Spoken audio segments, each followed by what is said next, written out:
Hi, it's Ken here. Welcome along to another video lesson from Ask Ajarn Ken, where English learners get to ask me any question and I make a little video for them. And if it's your first time here, welcome along.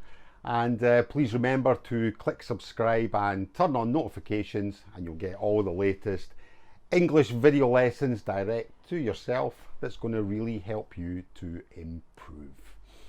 So we've got a great question for you. When do we use I'm gonna, I got to, and I wanna? Very common, this kind of question, and it's a little thing that native speakers do to help us speak a little bit more smoothly and a little bit more fluently. And these are called informal contractions, where we make the words shorter. We make the amount of syllables shorter. So let's have a look at each one. I wanna just means I want to. I wanna go to sleep. I want to go to sleep. I wanna buy some new clothes. I want to buy some new clothes. So I wanna just means I want to.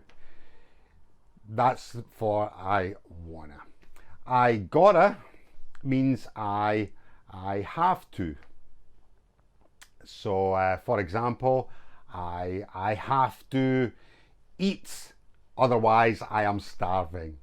I gotta eat, otherwise I'm starving. Okay.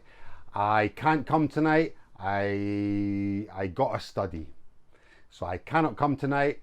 I have to study, or I have got to study.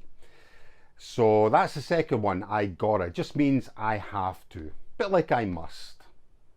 And the last one is I'm gonna, means I am going to. I'm gonna go home. I'm going to go home. I'm gonna have lasagna for dinner. I'm going to have lasagna for dinner. So that's the difference between I have to, I gotta, and I'm gonna.